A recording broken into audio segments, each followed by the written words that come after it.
My name is Rihanna Shams. I'm 9 and I'm in grade 4. And thank you for your time. Can you please tell me about yourself? Well, I was born in Scotland in 1919. I am 95 years old right now.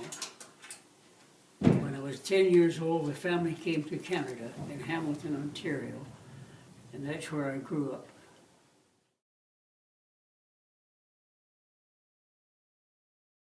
That's nice. Okay. What was your branch of service? The Royal Canadian Air Force. But in the I was with the Royal Air Force during the war. I was attached to the Royal Air Force. That's the British Air Force. What was your rank and where did you serve? I ended up being a flight lieutenant. It's the same as a captain in the Army with two stripes.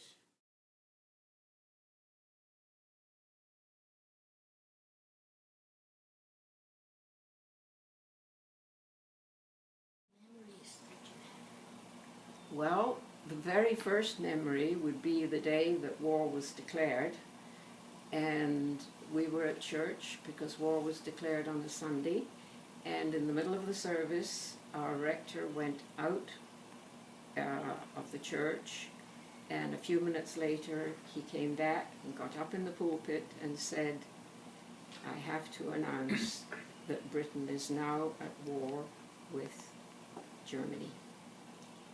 We were actually on holiday, and so we very quickly cut short our holiday and came back home, made arrangements for the evacuation, and so we were, as I said, we went off into the country. But another memory is all being issued with gas masks in case the Germans used gas, poison gas, and we had to practice putting them on, and it was quite you had to put your chin into it and then bring the straps over your head, and oh, you looked so funny with a whole classroom sitting with their gas masks on. And the gas masks were carried in a little cardboard box and with a strap, and everywhere you went you had to carry your gas mask with you. We never, fortunately, had to use them because there were never any gas attacks.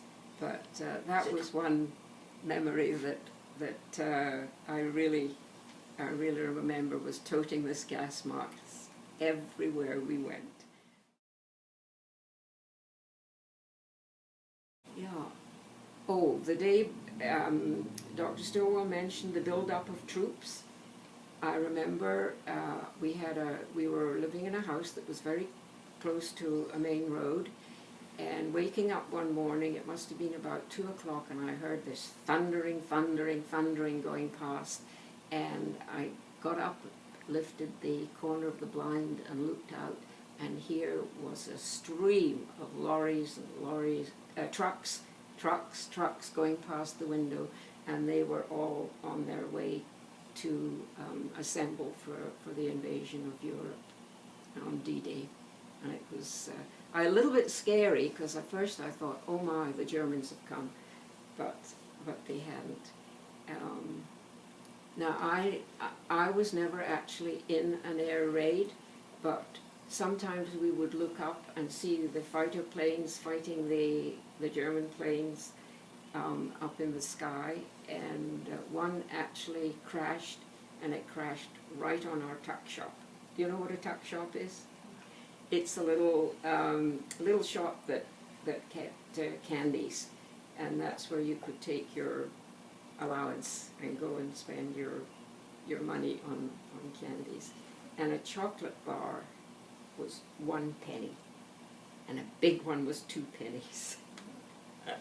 That's something that's gone now. Yeah. That's just. And where did you serve? Where exactly did you serve? Well, I was in England all during the war, and then I was all over Canada after the war. I flew from no Canada one end to another. Flew airplanes all over Canada, the Yukon, Alaska. I spent 3 years in the Yukon as a search and rescue pilot, and I picked up accident victims on the Alaska Highway with my helicopter. in 1955, a long time ago.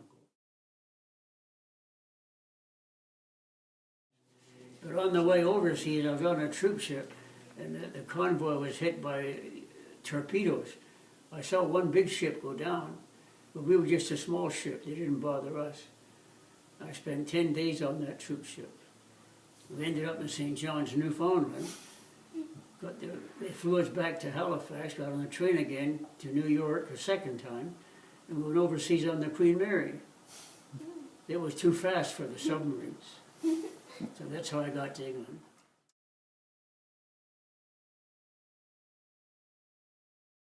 Let's just take it. That's the first airplanes I flew. The little Tiger Moth and the Anson. That big one is a twin-engine Anson. That was a big airplane coming off that small one. That's when I got my wings in 1943, July. That's taken after that's taken in Haines, Alaska.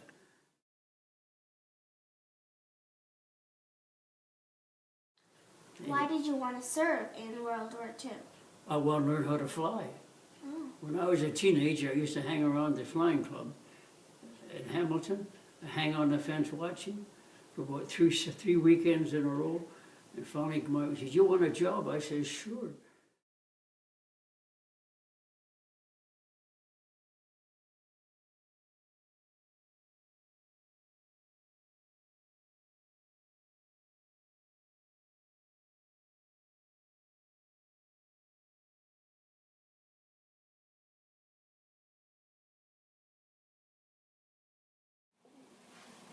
How did you celebrate the holidays during the war and when you were in the military?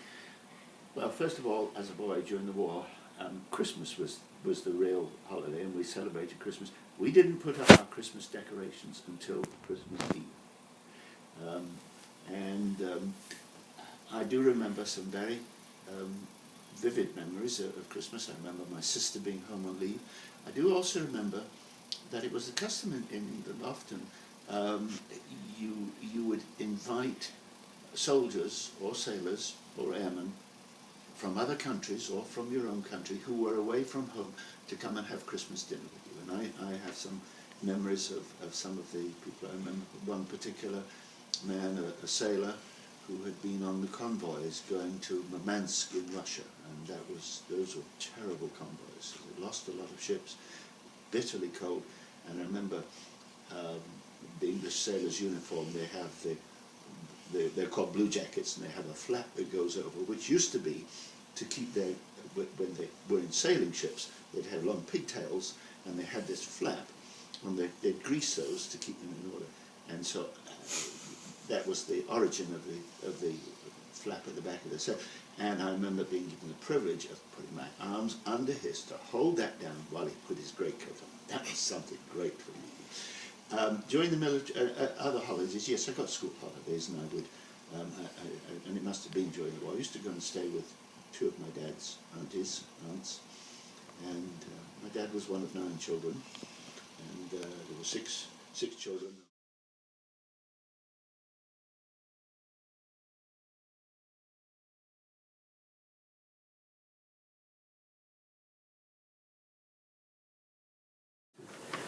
All I wanted to do was be a pilot. That's the only thing I wanted to do. I had no money. Of course, the war came along. And when the war first started in '39, I went down to the recruiting office and wanted to be a pilot. Well, they're still going on peacetime qualifications, which meant you have to have a university degree to be aircrew. Well, I'd never heard of anybody being aircrew, being university. But a year later, they changed it to anybody who had eyes, ears, and legs, 2 of each. That's all you needed. So I became a pilot.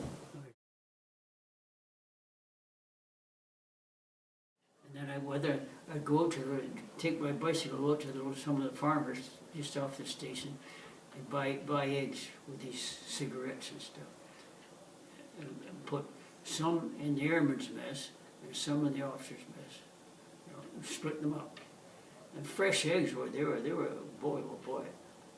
And once every Christmas, the Canada Air Force office in London, they sent me a crate of oranges. We'd never seen oranges. So we had to split them up with everybody, you know, making sure everybody got oranges. The airmen and everything else, as well as the officers' mess. So all the airmen at the hangar, they all knew me, and they, anytime I wanted an airplane, they had it running right up before me. Which was big, it was cold, wet morning, and the airplane's already warmed up for you.